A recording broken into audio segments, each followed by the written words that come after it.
Okay.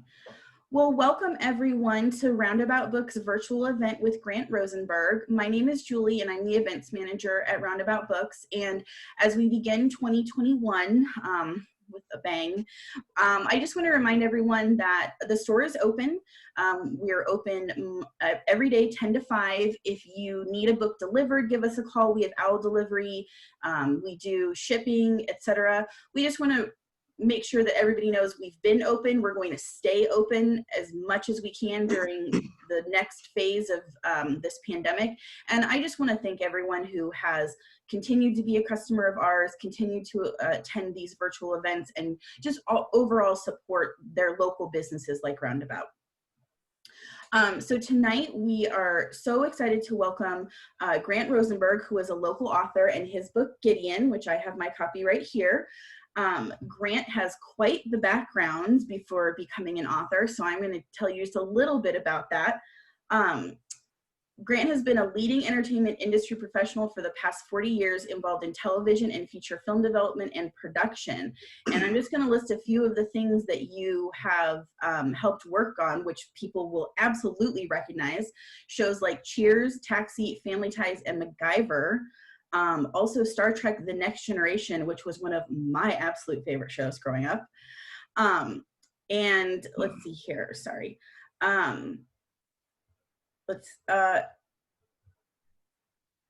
You have such a background that I'm like getting lost in all of these. You also worked on some of the Poltergeist movies, if I'm reading this correctly, which is so fun. But before we keep going on that, I just want to turn it over to you so that you can tell us a little bit more about yourself and about this book, and maybe what brought you to Central Oregon, since you are now living here, and as you mentioned before, have only been here for a couple years. Right. Well, I welcome you. I'm assuming some more people are going to join us. I hope so. But one of my favorite people in the world has joined us, and without her camera. My lovely mother-in-law, and she's connecting to audio now.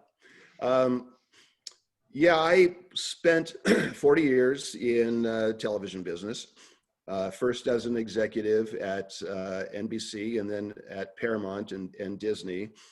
And then after about 13 years of doing television development, I moved over to the writing and producing stage, and did that for about 25 years. Most of the work I did is in the science fiction and paranormal areas, Lois and Clark, for example. I created a show called TIME TRAX, which we shot in Australia for 2 seasons, and it was a time travel show. And then more recently, I started working in Canada, and was in Canada for about 14 years, 10 years in Vancouver, and 4 years in Toronto, and one extremely cold winter in Edmonton, which I'd like to forget. And the reason for Canada, just so you know, is because the tax incentives and the dollar exchange in Canada was extremely advantageous for us, for US producers and US production companies to shoot in Canada. So a lot of the shows that you see, a lot of the shows on the WB, for example, shoot in Vancouver. They have huge stages there. And the Poltergeist that I was involved in was actually Poltergeist the series, as opposed to one of the movies. I was a big fan of the first movie, and I liked the second movie as well. But MGM owned the movie, and they took the title, and they created a series called Poltergeist: The Legacy, and we did that for 4 years in Vancouver. It was kind of it was a group of 4 people who were checking out and hunting down ghosts and goblins and vampires and things like that. It was sort of the forerunner to Supernatural, if you will.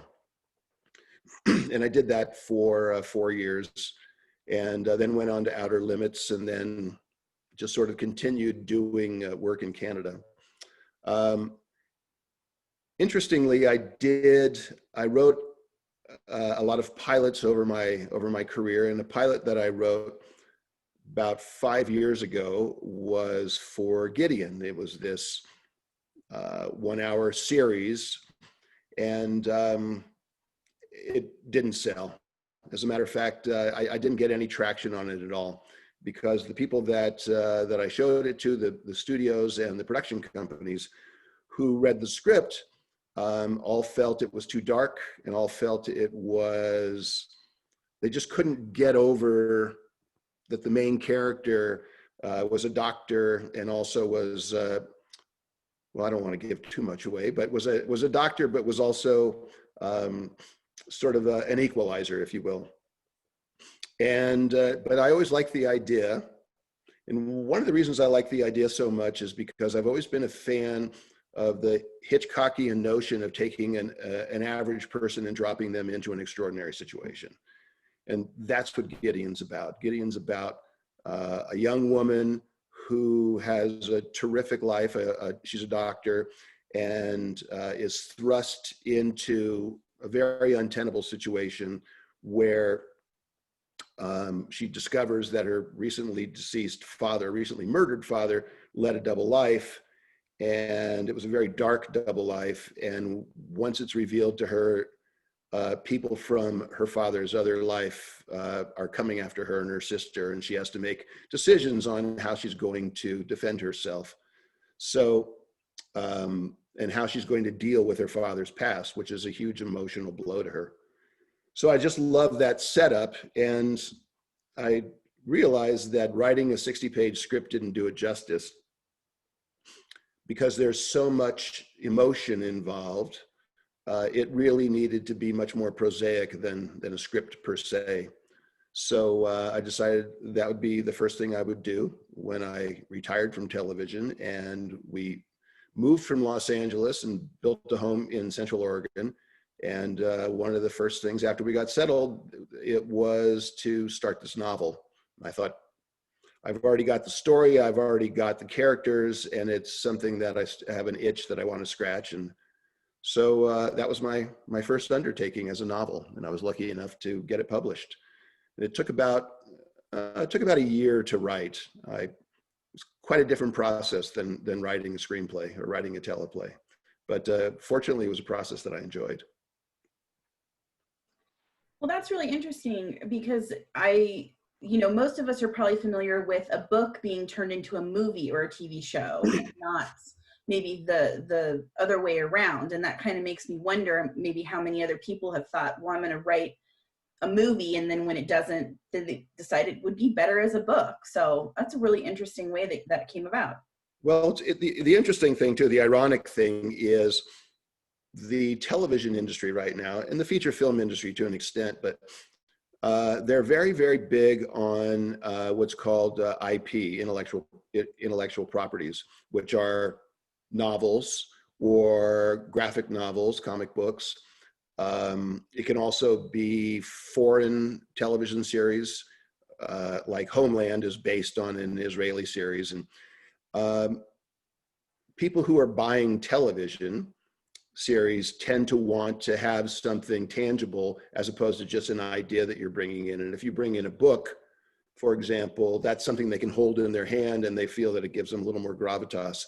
So it'll be ironic if this concept that I started out as a pilot turned into a novel, then I can use the novel and then turn it back into either a television series or a feature. Yeah, that would be very cool. So why did you set it in San Francisco? Any particular reason? Sorry? Any particular reason? Oh, yes, for sure. I was born there, and I'll always consider it my hometown, even though I haven't lived there for quite a while, but it's my favorite place. And lived in the Bay Area all the way up through college before I moved to Southern California to get into the TV business. And I just love San Francisco. I love the feel of it. I love what it's developed into in terms of a cultural melting pot, not so much what it's turned into in terms of an extremely expensive place where people can't afford to actually live. But that's just the luck of the draw, but I think it just has so much charm. And as the basis, as the backdrop for a book, it has just, I think, a lot of opportunities because of not only all the cultures that are there, but also the economics. It really runs the gamut in terms of economics, but also because it's a place that I was familiar with. I mean, it'd be difficult for me to write a book that's set in a metropolitan area that I didn't have any familiarity with. Right. So, so I had a lot of familiarity with it. I did a lot of research because I haven't spent extensive time there in the last several years, but it's one of the great things about having friends who live there, having family that's lived there, and also the internet, so you can see, you know, what's going on there now. Yeah. And about half of the locations were actual locations, and then some of the locations are fabricated just for legal reasons. It's just easier to set a murder, for example, you know, we're going to dump a body someplace. You don't want to dump a body at an actual store that exists, because then you'll get a letter from a lawyer. So you make that kind of stuff up. Yeah. Well, and I love the cover. First of all, kind of the black and white is very like evocative of the mystery genre and kind of the old noir. And that for me is kind of San Francisco, because you do kind of, you know, I have family in the Bay Area as well. An aunt and uncle lived in San Jose for about 25 years, and my cousins still live down there. But it's one of those things that kind of the same way people think is like, you know, you kind of get that fog, and you kind of like, maybe not every day, but when people think of San Francisco, maybe they think of that more ethereal weather, and that kind of lends itself to this genre. So I really do. I agree. I think I liked the cover design as well. I think it has a moodiness to it, and I don't think the novel is necessarily noir, but it has a darkness to it. I mean, certainly I tried to imbue it with, you know, humor, which I do in most of my writing, but, you know, it's a pretty dark subject, and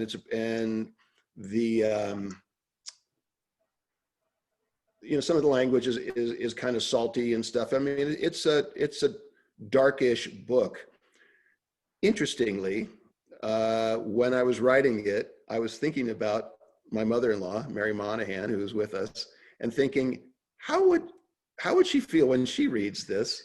But I couldn't really use that as a restraint, because I had to write what I felt should It's so be. funny. Yeah. Hi, Mary. And then since then, just as an aside, I have a 94-year-old aunt who's read the book. I haven't heard her response on it yet. Well, let's talk about that for a second then, because as someone who wrote, you know, fictional things for television, you know, you go through that process and you have to show it to someone and that kind of a thing. As a book editor myself, I know that sometimes when people bring, you know, a manuscript to their editor or to the publisher, and, you know, what was it like to go through that process? Was there a lot of changes made, or did you get to, you know, like, well, I guess you don't have to tell if there's changes made, but what was it kind of like to go through the publishing process? The publishers that I ended up with are pretty hands-off. I was very, very open, since it was my first novel, to work with an editor and to get creative comments and to get notes. But they didn't offer that. What they really wanted, the only sort of editorial things they did were more along the lines of proofreading and punctuation. So it was, I mean, for me, it was great, only because in television, there's an endless line of people to give you notes. Right. So this, to the point where what I would set out to write, even when I was the executive producing series, what I would set out to write was so manipulated by so many other people who had voices in the process. That would be people who own the production company and people at the network, that they wanted their ideas infused. And it was always an arm wrestle to try to protect the writing. That writing this novel was like, it was a very, very creatively freeing experience. It was great. But I suspect that next time I've finished the first draft of the sequel, and I suspect that if I stay with these publishers, it'll be the same thing. But if I look for another publisher, they'll want to step in and give me some creative thoughts, which I'm quite open to. Yeah. That's good. Yeah, a lot of the authors I work with are independent, where they have a little bit more control. And I think that that's one of the really cool things about the publishing industry right now, is that authors maybe have more control over, you know, any changes, because there are options for getting published. Sure. I always like to ask people, and this might put you a little bit on the spot, besides the main character, do you have another character in the book that is maybe your favorite? That's a great question. Well, there's a very subsidiary character who's one of the policemen, who was Ron Yee, who for me was the most fun to write. But I would say the most intriguing character is a lawyer by the name of Benedetto, who has sort of a mysterious past. And we come to find out a lot more about him in the second book. But I enjoyed writing him a lot.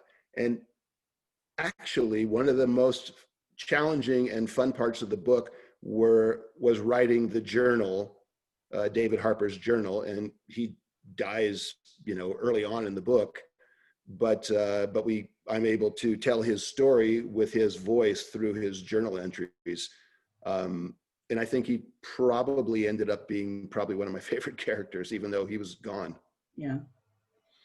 So, having written for television, when you're writing and maybe there's already an actor portraying that character that maybe influences, how was that different to really write them just on the page, but still think of them as like a 3D person?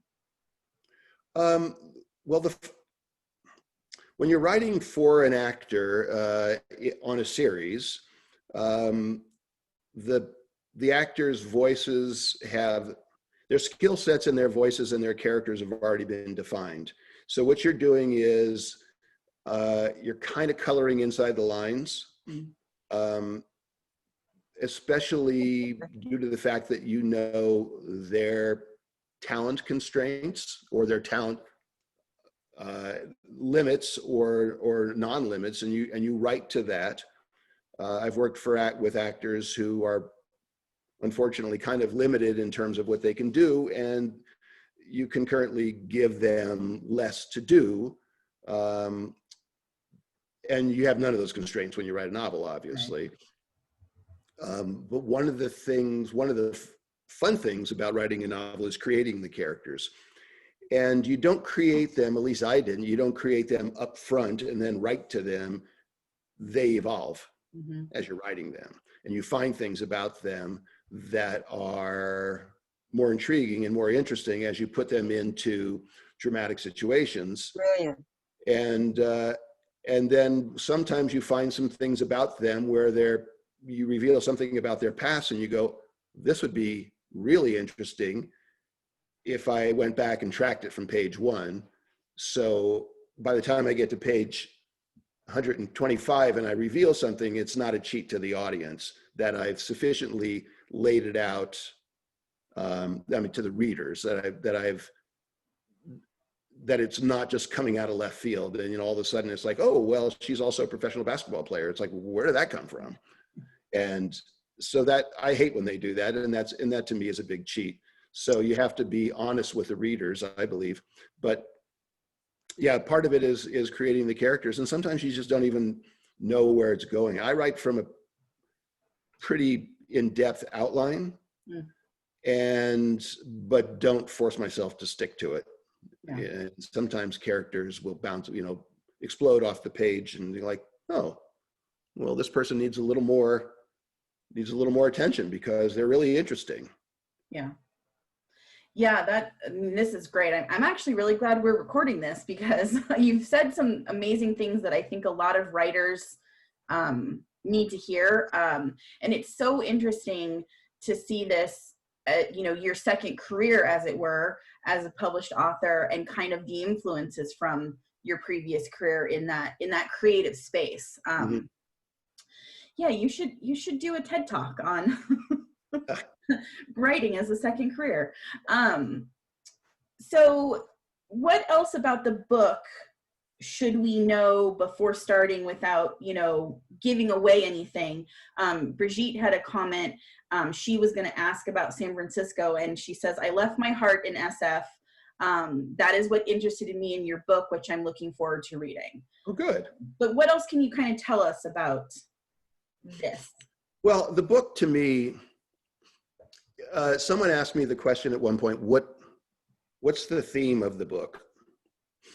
And to me, the theme of the book is family. And there are three families that couldn't be more different that the book centers on. And one is the Harper family, which is our lead character and her father, who is murdered early on. And I'm not giving away anything by Brigitte by telling you that. And then there is the Sanchez family. One of the elements of San Francisco that I exaggerated a little bit, but not to the point where it's not realistic, is the gang presence in San Francisco. Whereas New York and Los Angeles and Chicago, a lot of the gangs there are Crips and Bloods, which everybody's heard of, which are red and blue. In San Francisco and in Los Angeles, it is predominantly Mexican gangs, Hispanic gangs, Latino gangs, Norteños and Sureños, and a lot of, I would say probably the sort of C story, if you will, is about the gang conflict.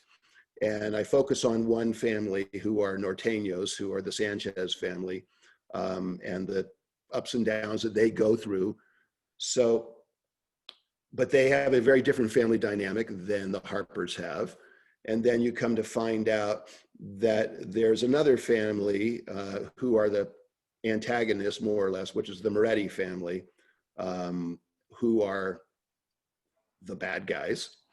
And they have a very different family dynamic, but all three of the families have one thing in common, which is a strong familial bond, and they will go to great lengths to protect each other and defend each other, which I think is, it was a bit of an accident that I found that when I was writing it, but it really puts all of those three different families into a dynamic where you see how they deal with problems in totally different ways.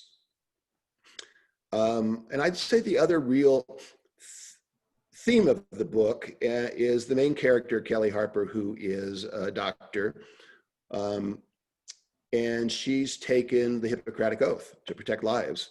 And she finds herself embroiled in a situation where she has to make decisions of whether she's going to cross moral and ethical lines to protect herself when people are coming after her and her sister. And she's by far, I mean, she's the lead character, if you will. She's the star of the movie. And I put her through the most stringent ringer, both emotionally and physically. And I think that the readers, whether they're young or old or male or female, will identify with her and go on her journey, because that's where you get the most gut-wrenching and satisfaction in the end of what she goes through and how she comes out the other side.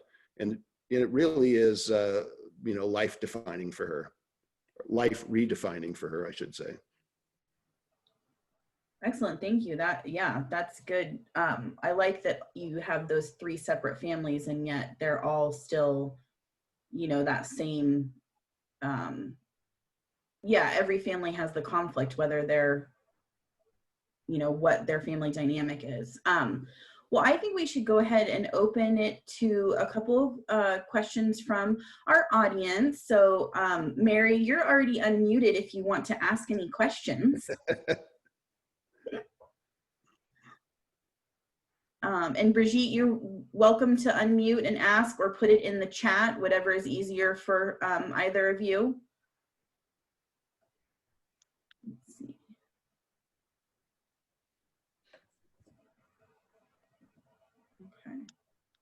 Okay. Are you there? Yeah. Yeah. Oh, I'm sorry. I thought I lost you. No, I'm fascinated. I really am. I've got to go back. I have it. I'm rereading it anyway, but I've got to really get serious about it. No, it's a remarkable conversation, and I appreciate all you're doing. And you've brought so many interesting points to the forefront, and Grant's fantastic in his responses. What else can I say? I'm so pleased I'm in touch with all this. Well, thank It's you. It's an enriching evening. Well, Mary was one of the, might have been the first reader outside of my wife. Yeah. I think she might have been the first beta reader of this. And so, you know, it's fantastic. Yeah. Well done, you. You know, I've said that before. No, but Grant, I really, truly been fascinated listening to you this evening with all the, not just, you know, I know a fair amount about your career, Yes. but your comments about the development of the plot and the people. It's amazing. I really, and not the conflict, but the difference between writing for TV and writing for books. No, I truly, fascinating. I'm not just saying that. I'm really intrigued, and I'm just glad I was able to get my little phone to tune in. It gave me a hard time for a while. But no, really, I've enjoyed it thoroughly and learned a great deal, and I think everybody should hear it. No, it's a very enriching evening so far. God bless. Yeah. Good. Well, thank you. So Brigitte put a question in the chat, and it's twofold. So we'll do them separately. But she's asking about the follow-up novel. So it does sound like you are working on a sequel. Correct. Can you tell us anything about it? Well, if I'm not mistaken, Brigitte hasn't read the first book yet, so I wouldn't want to give away too much. But yes, I've written. I'm in the process of editing the sequel. I suspect it'll take me another month or so, and it picks up 2 months after the end of the first book. Okay. Where I've left things purposely up in the air and teased some conflict to come. And there are a lot of surprises in the second one. And as I'm writing the second one, or as I've written the second one, I've found that it lends itself to a third and final book. Okay. Given an appetite for it, but it lends itself to a third book. So I sort of see this as a 3-book set, and then I can put this away and turn my attention to something else. That's fun though. I know myself personally, I really do like kind of knowing that there might be multiple books, kind of getting into that you know, series style of reading. Her other question is, what brought you to Central Oregon? So you mentioned retiring here, but had you visited before? Yes, it's an excellent question. Like I said, my wife and I moved from Southern California, and we have, there are 2 families who live here. One lives in Sun River and one lives in Bend, who are high school friends. And one, actually, the one who lives in Sun River is a elementary school friend. And we would come up to visit them in Sun River during the summer, and we came up 2 or 3 times and just fell in love with the area and made the decision, you know what, if we're going to move from Pacific Palisades, which was a lovely place, let's just do something really different. And this is pretty different. So we gave up traffic and a population of entitled people to a half an acre of pine trees and deer, and we had elk running through here last month, and it's great. It's great, and it's quiet. We live in a gated community, and we enjoy the quietude. Love the lack of traffic, and yeah, we're very, very happy here. Good. And this, as you know, Julie, we've had a dearth of snow this year, so I don't have a problem with that. I'm not big on shoveling my driveway, so. Well, it's interesting. I was born and raised here, but I spent the last 9 years in Portland, and I had missed the snow. And my first winter was 2019 when it snowed so bad the week of Thanksgiving that I almost wrecked my car. Yep. So I'm living in Redmond right now, and I don't necessarily miss that amount of snow, but I am a little sad that we didn't have a white Christmas. But I take it from your comment earlier about Edmonton that you're okay with the lighter amount of snow that we get here for the most part. Yeah, I mean, we like it, and having worked in Toronto and Edmonton, at least we have the equipment for it. We've got the wardrobe for it.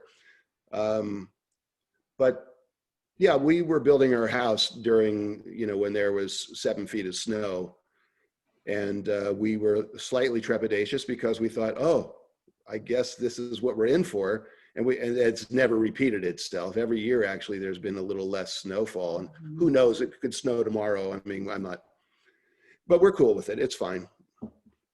Good. But we like it here quite a bit, and we love the people. It's just such a nice place to downshift at this part of our life. Yeah, it's a really special area. It's one of the reasons I came back from Portland. I really do love it here. Well, I'm excited that you're working on a sequel, and like you said, possibly a third. And I think what we'll have to do here in the future when that book is ready, maybe we'll have you and a couple of our local mystery writers. I don't know if you're familiar with Ted Haynes, in for maybe like a dual event. He's got a new one. He wrote one of them's called The Mirror Pond Murder. I think it came out last year. But yeah, I think we would have a really good time with the two of you talking about writing a mystery book. So now, did you say this is you're recording this, and what will happen with that? So we put it up on our YouTube, and then we'll put it on our website so that you can direct people to watch it. And to those of you who joined us tonight, if you know anyone else who would enjoy this book and this conversation, please check out our events page at roundaboutbookshop.com, and you'll see the link to it. Yeah, I just really like being able to offer that to people with what's going on right now. Fantastic. It's great. Yeah. Well, thanks for having me. Thank you both for joining. I appreciate it very much. Yes, thank you both for joining us. We have copies of the book at the store. Like I mentioned, we're open 10 to 5. Please give us a call if you want to reserve one. If we are out of them, we will get more, and they will be signed. Mine is personalized. I'm very excited to add it to my bookshelf of personalized books. So thank you again for being here. Everyone have a great weekend. Thank you. Stay safe. Okay. Stay healthy. Bye. Bye.